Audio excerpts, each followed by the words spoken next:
Good morning, everybody. Welcome to Grandmothers Against Gun Violence, our first program in 2021. We are so honored to have Tim Burgess with us here this morning, and I will tell you a bit about Tim in just a moment.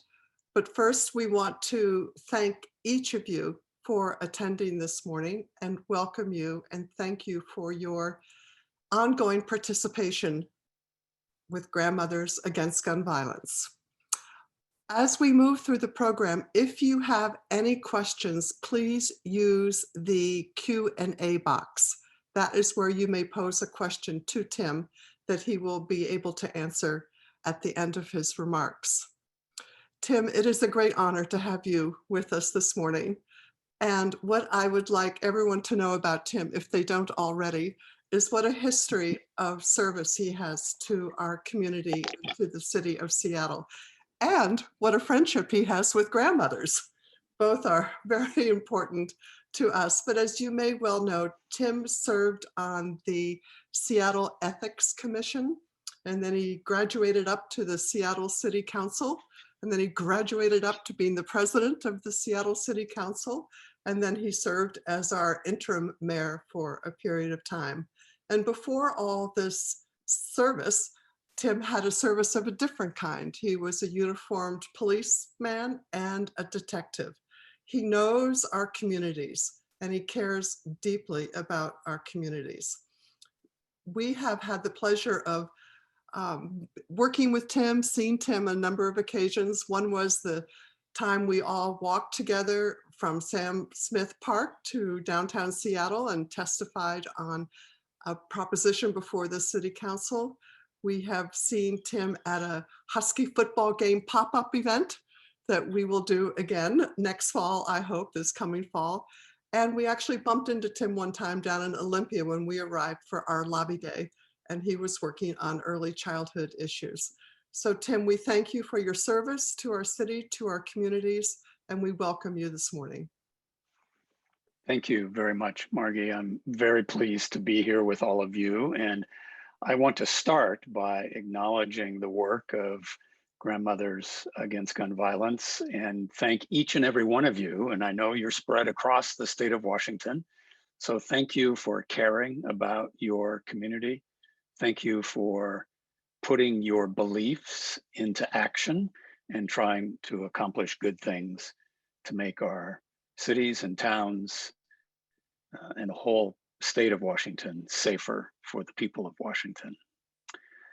I want to speak today about policing and the reform of policing, and to do that in the context of the history of policing in the United States. But I want to begin by sharing what I think are two commonly held values that all of us, to one degree or another, share. First, we all want to be safe in our homes, our places of work, where we study, where we play. Second, we want to have police services that are effective, that actually work to keep everyone safe. And we want the entire criminal justice system to be fair, respectful, and fully in line with our constitutional principles, the civil rights that every American has. So keep those two values. We want to be safe, and we want effective constitutional policing in mind as we go through the material I'm going to share with you this morning. My comments fall into two buckets. First, public safety and justice, and then later, addressing root causes of criminal behaviors and creating economic opportunity for everyone. So public safety and justice first. As I indicated a moment ago, when we talk about policing, whether that's in Spokane or Tacoma or Seattle or Walla Walla or wherever, it's important to acknowledge and start with an understanding of the history of policing in the United States. It is not a pretty history. There have been significant harms caused by police in our country, abuse of authority, corruption, excessive use of force, racism. You know, police services began early in our country's history. There were private police, and then there were public police officers. One of the major responsibilities that we remember today of policing that caused great harm was their role as slave catchers. When slaves would flee their plantation or the farm they were working on, whatever, generally trying to go north in our country, the police were used to capture them and return them to their slave masters.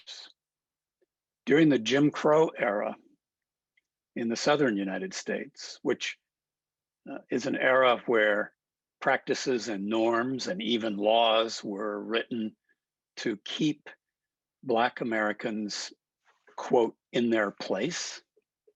The police were the enforcers of Jim Crow laws. You can look at mass incarceration of nonviolent offenders. It was the police who would start that process by making arrests and assisting in prosecutions.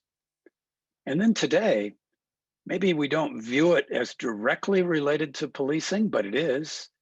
And that is the nationwide effort to make voting more difficult by some in our country, usually Black and brown people.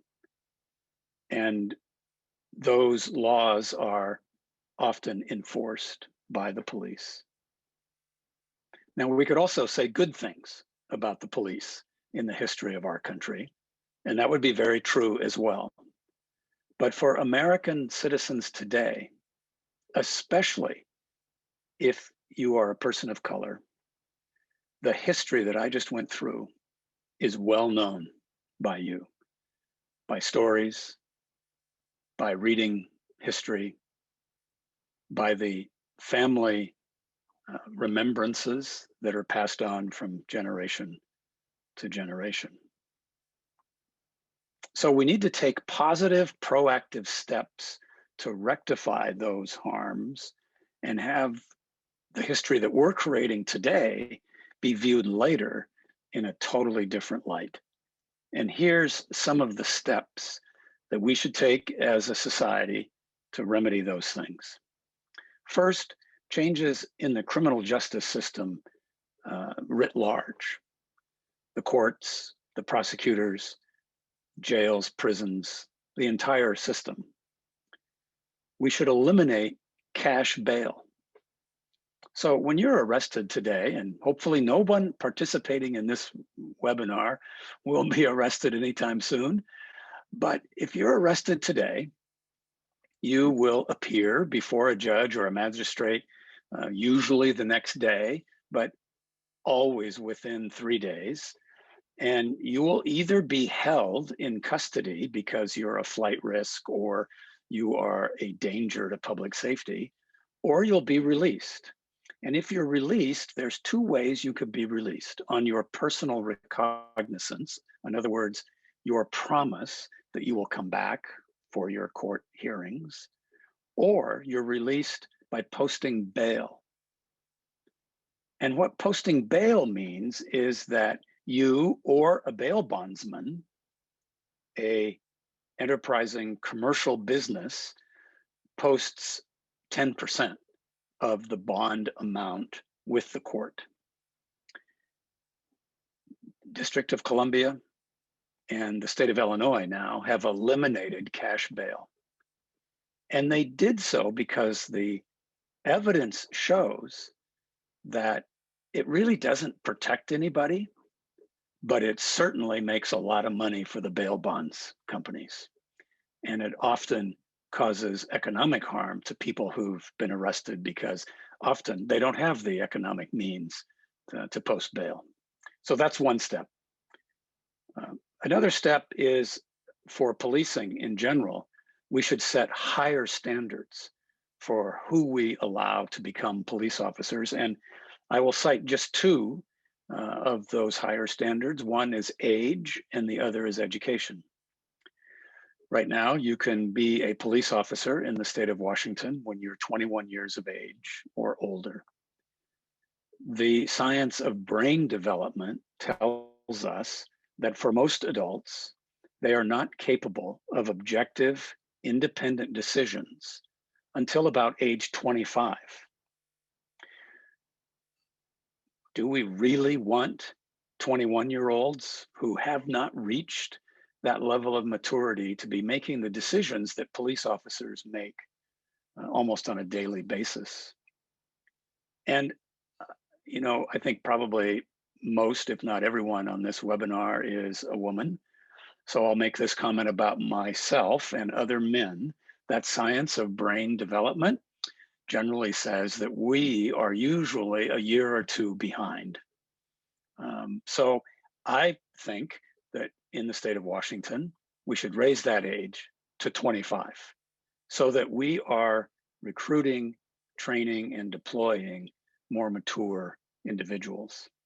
We should also require a bachelor's degree. There's a lot of evidence that shows that police officers with a bachelor's degree use force less often and are better at problem solving with a variety of communities, even communities that they would not necessarily be part of themselves. So raising the education level of police officers when they enter the force would be a good thing, in my opinion.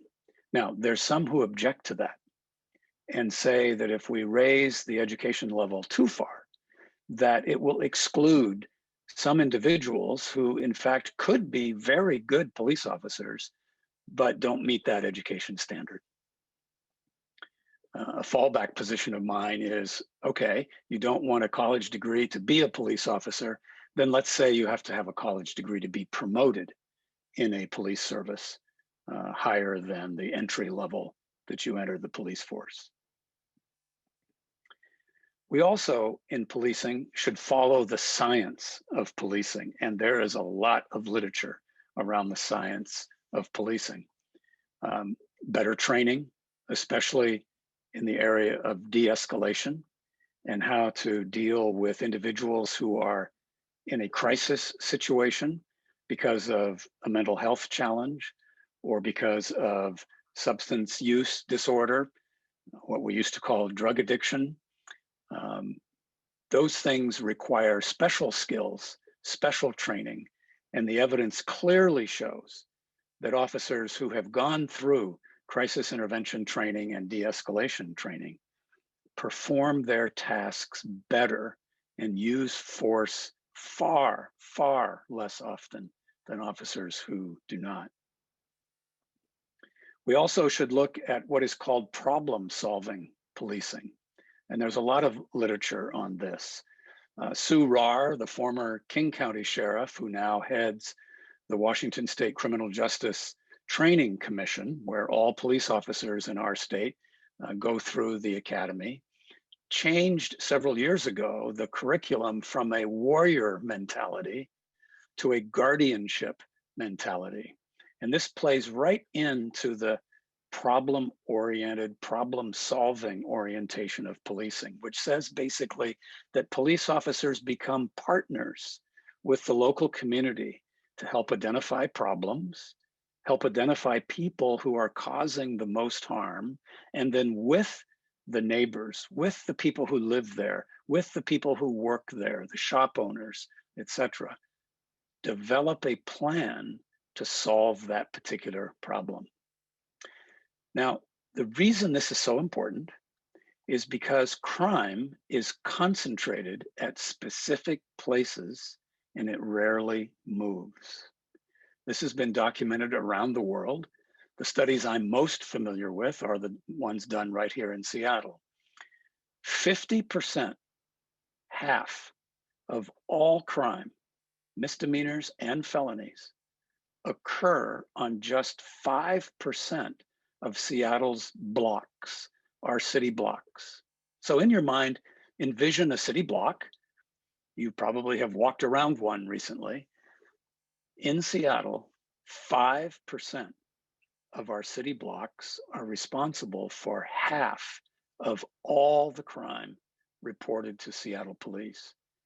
And that crime is anchored at these spots. It rarely moves.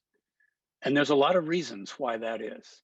One reason is the physical environment of that particular place invites criminal behavior. It might be especially dark at night. It might have a lot of overgrown vegetation. It might have a history, as it does, of criminal behavior there. But the most important one is that those people engaged in criminal behavior are looking for opportunity. And the opportunity is, where are their most likely crime victims being living or being present. Look at 3rd Avenue in downtown Seattle. It's been a so-called hotspot of crime for a long time in our history. And that's because, for example, people engaged in narcotics trafficking will go there because there are a lot of individuals who are abusing drugs, narcotics, and they can sell their drugs there. And so they concentrate there. So it's the role of the police and the community, people who work there, live there, play there, to work together to solve those problems. And if they do, it can be very, very successful in eliminating crime from these problem areas. We also need higher levels of accountability, and there are several pieces of legislation that the Washington Legislature is considering right now to increase the accountability of our police service across the state of Washington. For example, establishing a state database on the use of force, so that when force is used, and especially when misconduct in the use of force is found, that information is reported to a state database, so that police officers in, let's say, City A cannot be fired for misconduct, but then show up in City B and be hired as police officers. There would be a statewide database that would have that information. There would be another piece of legislation that would require the mandatory reporting of misconduct findings, whether it's use of force or anything else. When a police agency has found misconduct, it must be reported to a state agency. There's legislation in the legislature right now that will do both of those things. It's also critically important that we have a statewide standard for police officer discipline and the procedures and the steps to be followed by police agencies across the state on how they investigate and discipline officers. What we have today is a hodgepodge of rules and regulations that are different city to city, county to county, and it's not the same at all. So watch in the legislature, and I'm happy to send you, if you'd like, a list of the bills that are proceeding through the legislature on increasing police accountability. One of the values I mentioned at the beginning is we want to be safe and we want our police to be effective. And these measures that I talked to you about this morning are steps in that direction, so that we in fact can have effective policing. Now, when I was a police officer a long time ago in Seattle in the 1970s, I encountered many young people, juveniles, under the age of 18, who had either been involved in petty crime or sometimes much more serious crime. And as I got to know these kids and talked to them, I realized that they didn't have, in many cases, the advantages that I had growing up. And I think it's important for us to not only have good police services, but Intervene early in life so that people don't end up engaged in criminal behavior. And again, we need to follow the science of child development. And we can do that effectively and prevent the kind of outcomes that we see so often in our society today. Let me just mention a few of those. We know that a child's brain is about 90% fully formed by the time they're age 5. And by that, I mean, this is not knowledge. We all gain knowledge every day for the rest of our lives, hopefully. But the systems, the roadmap, the stoplights, the streets, the intersections of the brain are generally basically formed by the time a child is 5 years of age. And it's critically important from the moment a child is born that they be able to be exposed to adults, caring, loving adults who form relationships with them. Obviously, ideally, that's a parent. It could be a caregiver. It could be a preschool teacher. It could be a neighbor.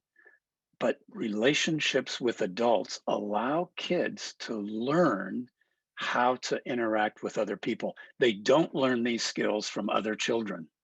They learn them from adults in their lives. Second, what's critically important for kids under age 5 is to be exposed to a broad vocabulary, a vocabulary that is just sending words to them constantly.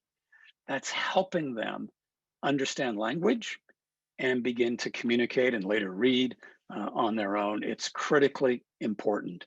It's critically important that we have quality childcare, not only for kids, but for their parents. So their parents can work or continue their education. All of our peer countries, the United Kingdom, Germany, Holland, Canada, Australia, New Zealand, all of our industrialized peer countries provide universal, high quality childcare for infants and toddlers. We should do exactly the same thing so that no family pays more than 7% of their household income. And when a child turns age 3, they should be able to go to a high quality preschool, age 3, age 4, so that they are ready to enter kindergarten. And that should be universal and free to everyone, just like our K-12 system is. And why would we do that? We would do that because kids that come out of a high quality preschool program are going to have higher education attainment. They're going to graduate from high school at higher rates than their peers that didn't have that experience. They're going to enter college at higher rates. They're going to have better health and earning power as adults, and they're going to have far less involvement in the criminal justice system. And it is a step toward preparing our future workforce. So it's in all of our economic interests to do that and to do that well. Believe me, if we got birth to 5 right, we would have far, far less young people being arrested, being engaged in the criminal legal system, because they will have had the strong and fair start that they deserve. It's good for kids and their families. It's good for all of us. So if we want to attack racism that exists in our society today, if we want to attack income inequality that exists in our society today, if we want to attack the lack of economic opportunity for everyone, if we want those outcomes, we would invest heavily in the birth to 5, all important, critical start to life for our children. And then finally, and I'll close with this, we would adopt what I refer to as 21st century reparations. Now, some people hear the word reparations and that triggers all kinds of reactions. I understand that. But what I'm saying is investments in those communities who have been denied economic opportunity and the opportunity to grow wealth for themselves. And if you think that's not a problem, just look up wealth by family, by race, by ethnicity in the United States, and the disparity between people who look like me and people of color is massive and huge. And that can be traced to the systems and policies that we've had in our country for so long that have denied equal access to economic opportunity to everyone. If we did that, we would also lower crime and lessen the impact in the criminal justice system that we see on so many people. So let's have police service that is fair, respectful, and effective and follows the science of policing. And let's have early education, early child development policies, and economic opportunities that are fair for everyone and create a springboard to success for everyone in our society. Thank you.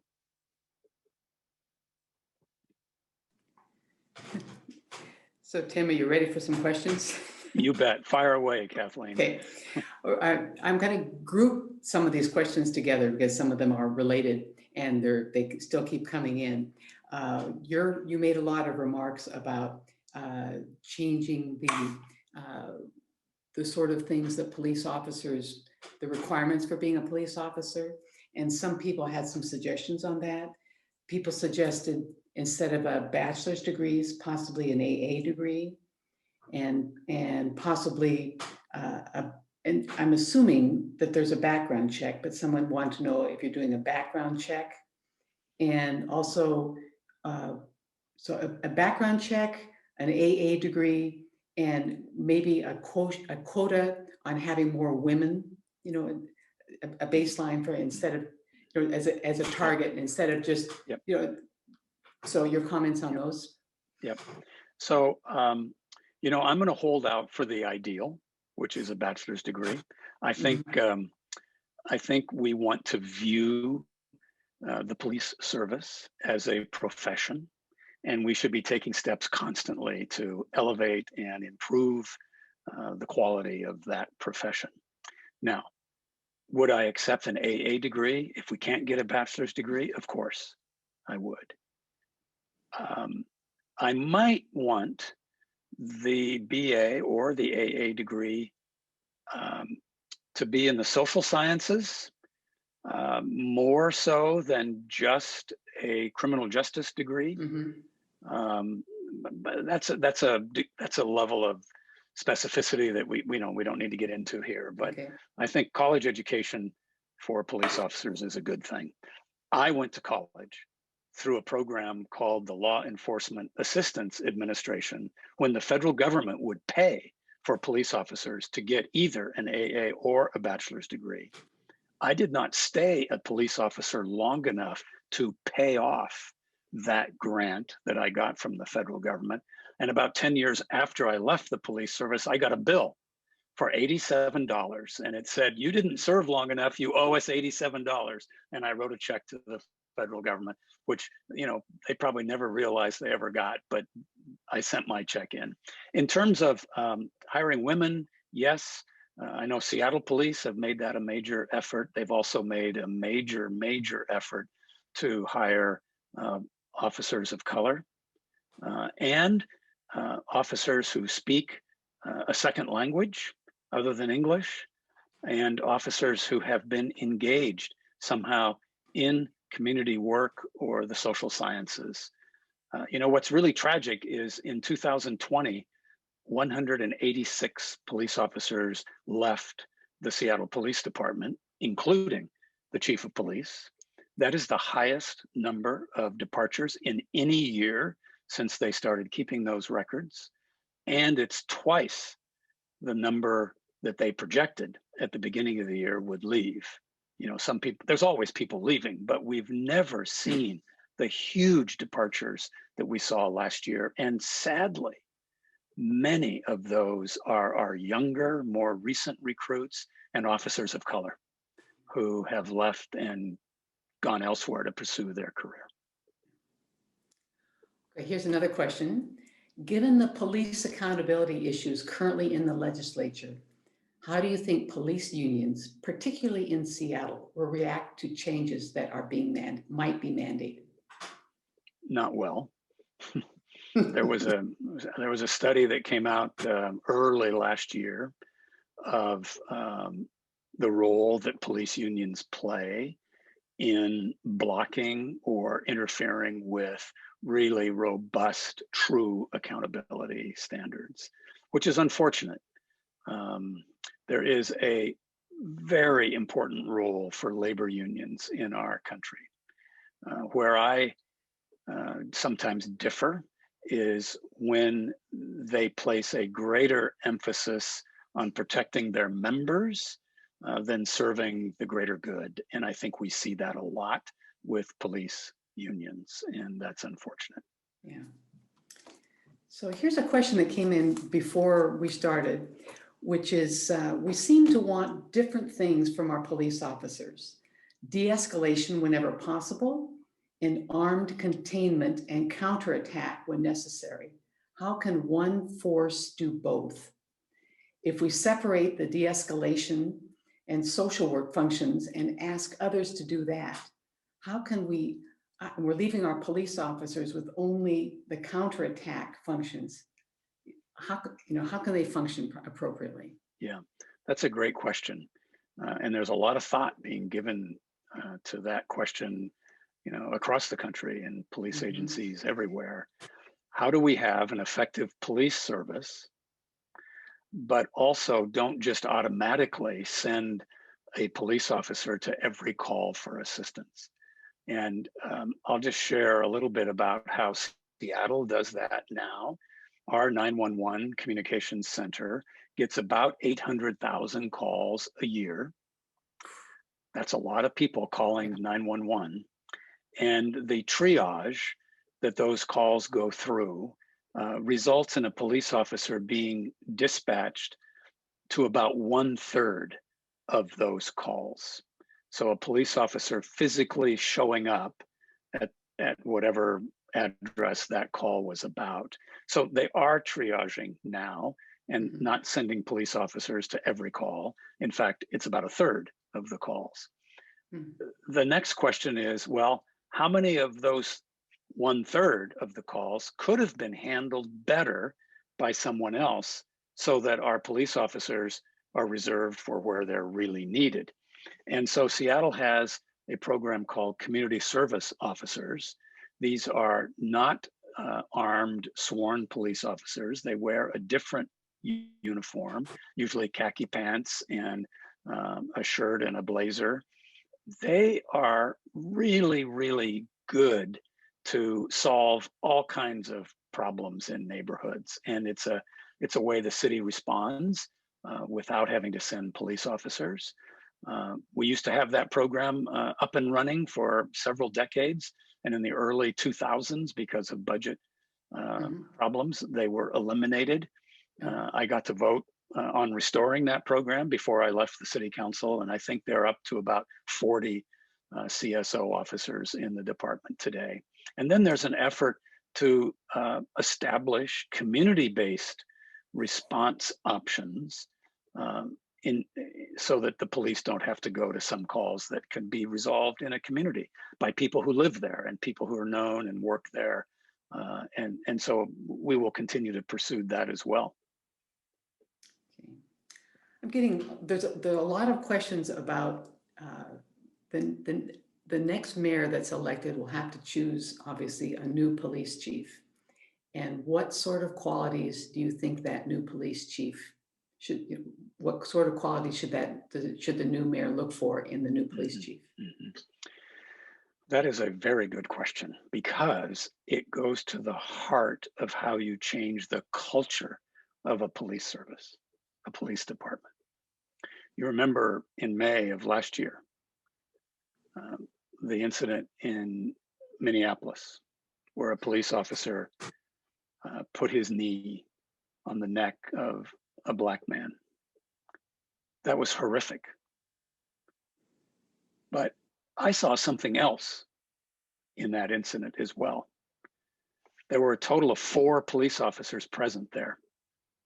One of them put his knee on the neck. The three others were involved to one degree or another. One of them even said at one point, you can hear it on the video, "I can't detect a pulse." Another one said, "Should we turn him on his side?" And the senior officer, who had his knee on the neck, didn't do anything and basically rejected that question or that counsel from his fellow officers. The culture of the Minneapolis Police Department blocked those three other officers from saving that man's life. That goes to the heart of a police culture. And sadly, in the United States, there is a police culture that often, not always, but often leads to problem policing, unconstitutional policing, the protection of other officers when they engage in misconduct. And we need to do all we can to root that out. In Seattle, about a quarter of all complaints that go to our Office of Police Accountability to be investigated come from inside the Seattle Police Department. So we're beginning to see a change in that in our own department, but there's a lot of work yet to do. So I would look for a police chief who has had experience changing the culture of a police agency. I would also look for a police chief who understands the role of police work as being partners in guardianship with the people they serve, and holds the people they serve in extremely high regard, even people they arrest, to be treated fairly and respectfully with dignity. And finally, I would look for a police chief who understands the science of policing. It's there to be followed. Most police agencies don't do it. There are some that do, like problem-oriented policing that I talked about earlier. So those would be three attributes I would look for. There are probably many others, but I'd look for those three. Okay. And Tim, do you think that it would be relevant for applicants to the police force to to do a background check on social media postings to weed out people that might be posting, inappropriate things on social media? Yeah. Yes. Seattle Police do. Do they do that Seattle now? Police do that as part of the background review of every applicant, and it can happen for current police officers. Seattle's police chief, Chief Best and Chief Diaz, have fired police officers because of postings on social media that were regarded as, the technical term is well, I forget the technical term, frankly. They don't present the police agency in a good light. And so they have fired officers, and it's usually racist comments or support of white nationalist movements, that kind of thing. Okay. And then it's another question. Why do you think the police are more supportive on gun safe legislation? Because if they're confronting someone in the line of duty, wouldn't it be advantageous to know that that person is not carrying a firearm, so they're not forced to be in the position of overreacting to someone that might be carrying a firearm? So your question was why police agencies are not more supportive of reasonable gun safety laws? Yeah. Yes. I think, I'm sure it varies police officer to police officer or agency to agency, but many police officers are gun owners themselves, and view the Second Amendment as an absolute right, which it is not, by the way, which the Supreme Court has clearly said is not. It's too bad that they're not more supportive. Okay. And what is your opinion of drug raids?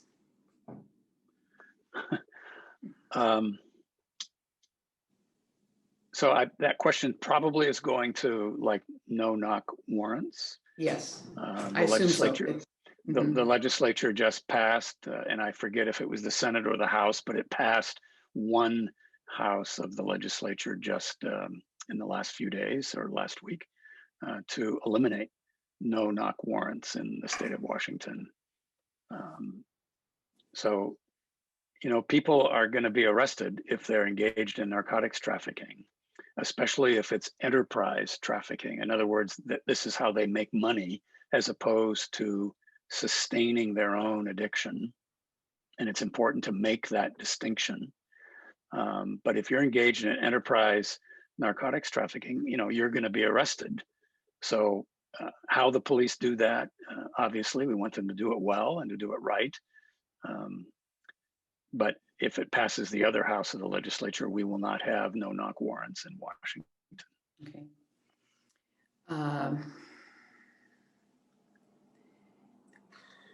There's so many questions here. I'm not sure how to edit these out. So there are several questions on improving the diversity of applicants to the police force, and if you have any suggestions on how to improve that.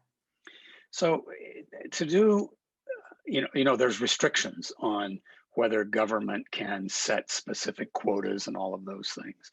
So let's just push that aside because we generally can't, excuse me, not we, I'm not there anymore, but government cannot establish those kind of quotas.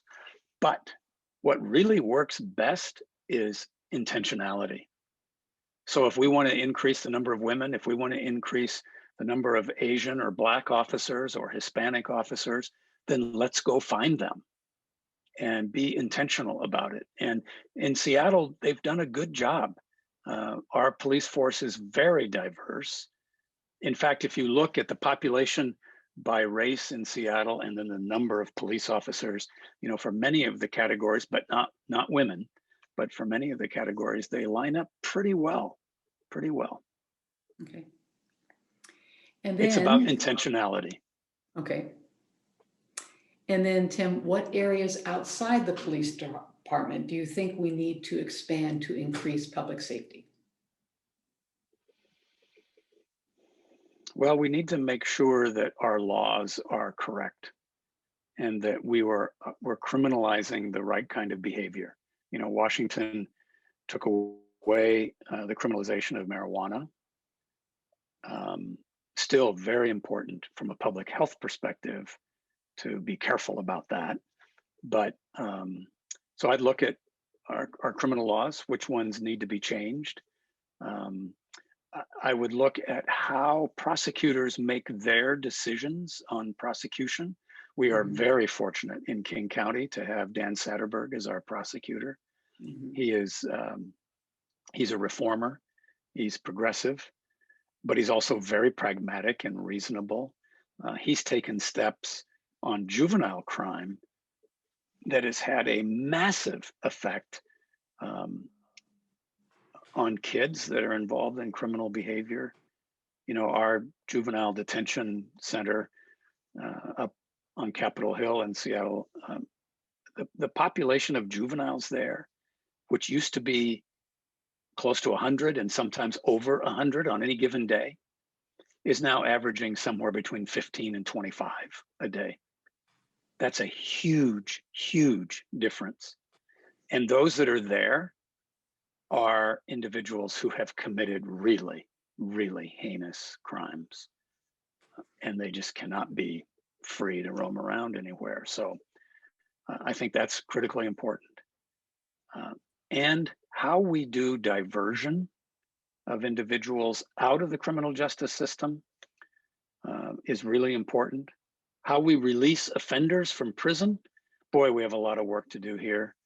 You know, I've advocated that the year before a prisoner is going to be released in Washington State, a written specific plan for that prisoner needs to be developed with the prisoner, with their defense counsel, with the community where the prisoner is going to be released to, because you are released to your last address. Critically important that they have housing lined up before they're released. ideally have a job lined up. If they need treatment services of any kind, that's all lined up and ready to go. If we really wanted to reduce recidivism, we'd take seriously the release of prisoners from our prisons and make sure that by name specific prisoner written plan was in place. It's a great idea. Now, when Grandmothers invited you to speak to us today, you mentioned in passing that there were some things coming up that grandmothers might want to be involved in. So any comments on that? Well, right now in the legislature, follow the various bills that are winding their way through. Okay. I think many of them will pass this year.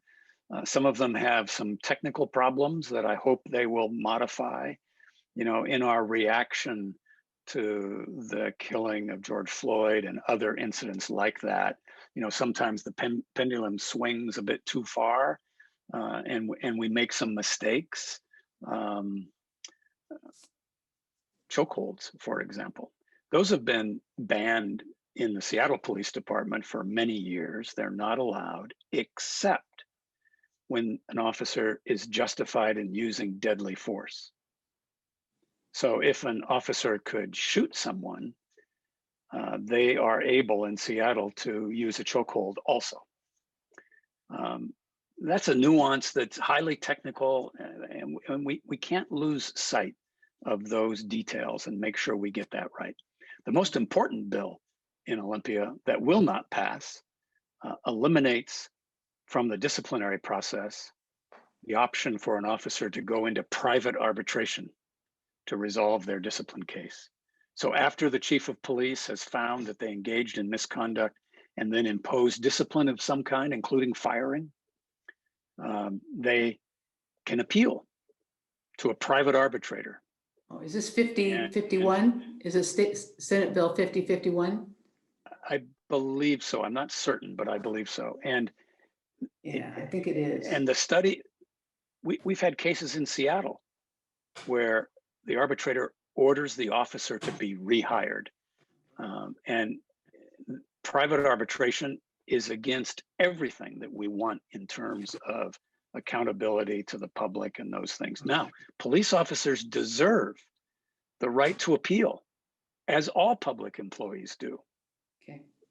But that should be a process that does not involve secrecy in a private arbitration. Okay. So, Tim, thank you so much. And I'd like to apologize to all of you who've submitted questions. I have 26 people that submitted questions, and I tried to group them together. Those of you who submitted questions that we didn't get to, we apologize. I'm sure that Tim's comments generated a lot of questions, and I'm sure if we had more time, he would have been happy to have answered them. So again, thank you very much, Tim, for talking to us today, and we look forward to working with you in the future. Thank you very much. Thank you very much. Thank you. Thank you, Tim. We have a couple comments now from Cindy Jackson from the Grandmothers Foundation. And so, Cindy, take it away. Okay. Thanks, Kathleen and Tim, for the very important things that you shared with us today about the interests of policing and what we all really need to know. Just a reminder, the foundation raises funds to end gun violence in our communities through research and education that informs public health and safety policies. Recently, the board of the foundation approved a newly developed request for proposals and a letter of interest for developing a proposal. These tools would be really very important for researchers in the field of gun violence and prevention so that they will have more opportunities. If you'd like more information about that research possibility, please contact us via email that you'll find on the foundation website. And now for a research minute. What we've thought about would be really important as we think about how to inform ourselves in the issue of gun violence and prevention, that we use a minute or two at each of our meetings to increase our knowledge. So today's minute is going to be talking about a study called the Ceasefire Program from Detroit. And this particular study was very important in line of Tim's words about the importance of community and the importance of understanding our communities and the relationship between police and their communities. So the ceasefire program from Detroit was an example of how policing and community action and prevention intersect. This program, through their data, police had identified neighborhoods where there are high rates of gun violence. And these high rates of gun violence were determining how police would act. And they chose a saturation technique. And what they did with saturation is they went to those neighborhoods with increased police presence with the goal of reducing violence. Well, what happened was, because of racial bias and increased negative interactions between the police and with increased tensions in those Black communities and brown communities, gun violence did not decrease. This caused a pause and a new approach. The new approach that came was to cause the ceasefire program, a program that's used in large communities like Oakland, Chicago, and Boston. This approach is called focused deterrence. With focused deterrence, the police, with an intervention partners such as social workers and community activists, targeted individuals that were high risk for repeating crime, which is aligned with what we heard from Tim this morning. What the result was their direct intervention. They had call-ins, they met individually with them, provided education, social service, and the types of supports individuals would need in their community to be free of violence. What this program showed after 3 years was that there was a 30% decrease in violence, continued violence crimes by high offenders. The importance of this prevention work before crimes are committed in communities found that this drop of fatal and non-fatal shootings was important, and folks were to be rearrested. And then understanding the relationship between communities and individual supports, it shows us that we can make a difference in gun violence by having targeted information from which to make decisions. This study was reported in the Trace.com. Trace.com, if you are familiar with some of the research articles from that particular website, is focusing on gun violence and gun violence prevention. So now I'd like to introduce Hannah Marcus for some words from our membership community.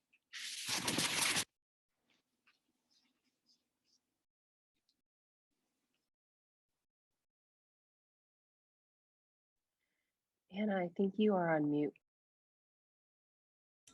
Thank you. Good morning. Please continue to stay with us after my brief remarks for the closing comments. Grandmothers Against Gun Violence is in the midst of our annual membership drive.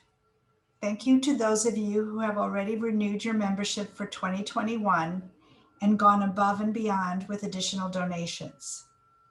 If you have not yet had the chance to renew or have not yet become a member, please consider doing so now, and also think about giving gift memberships to friends and family. You and your family and friends do not need to be grandmothers to be a part of our efforts to end gun violence in all our communities. Participation in Grandmothers Against Gun Violence is part of a legacy we can leave for all future generations. Information to join, renew, and donate is available at www.grandmothersagainstgunviolence.org. And next up, we have Sarah. Hello. I am here now to share with you some inspiration for your information and importation. The program committee has put together several quotes that are to be inspiring to you and to give you something to think about, as well as to show some of the things that we've still been able to do during the pandemic. All we have to do is decide what to do with the time that is given us. That is J.R.R. Tolkien. There are far better things ahead than we leave behind. C.S. Lewis. The 32nd District grandmothers met with their representative, Cindy Rue, and were able to discuss many things that were going on in the state legislature. With unity, we can do great things, for without unity, there is no peace, only bitterness and fury. Unity is the path forward. President Joseph R. Biden, Jr. The 34th District grandmothers met with the staff of the Representative Eileen Cody and were able to ask many questions and to let them know how grandmothers are feeling about gun violence. You don't need to come from wealth or privilege to make a difference. Former Senator Joni Ernst. The 36th District grandmothers were able to meet with Senator Reuven Carlisle and share some of the bills that were on the agenda and share our feelings about some of those bills in order to let them know where grandmothers stands. Racial inequity is a problem of bad policy, not bad people. Ibram X. Kendi. The 36th District grandmothers also had an opportunity to meet with both Representative Noel Frame and Representative Liz Berry. And they also met with their staff. There's power in allowing yourself to be known and heard, in owning your unique story, and using your authentic voice. Michelle Obama. The 37th District grandmothers met with Representative Sharon Tamiko Santos, and we're going to work on learning how to do better screenshots in that district. Always aim high, work hard, and care deeply about what you believe in. Hillary Clinton. The answer to injustice is not to silence the critics, but to end the injustice. Paul Robinson. The 43rd District grandmothers met with Representative Frank Chop, very powerful man in our state legislature. If you want to walk fast, walk alone. If you want to walk far, walk with the group. African proverb. And what better group to walk with than Grandmothers Against Gun Violence? The 46th District grandmothers met with Representative Jerry Paulette. And all of this is done on Zoom. Fight for things that you care about, but do it in a way that will lead others to join you. Ruth Bader Ginsburg. And we hope as grandmothers, we're leading in a way that you will join us. I raised my voice, not so I can shout, but so that those without a voice can be heard. Malala Yousafzai. And Cherie Rowe Proctor, the Vice President of Grandmothers Against Gun Violence and the chairperson of the Diversity and Partnership Committee, was able to go and speak to our legislative representatives on SB 5078, restricting access to high capacity magazines. For there is always light, if only we're brave enough to see it, if only we're brave enough to be it. Amanda Gorman. And I leave you with this Gaelic blessing. May the road rise up to meet you. May the wind be always at your back until we meet again. We are grandmothers. We stand up, we show up, we speak up. Thank you for attending our program.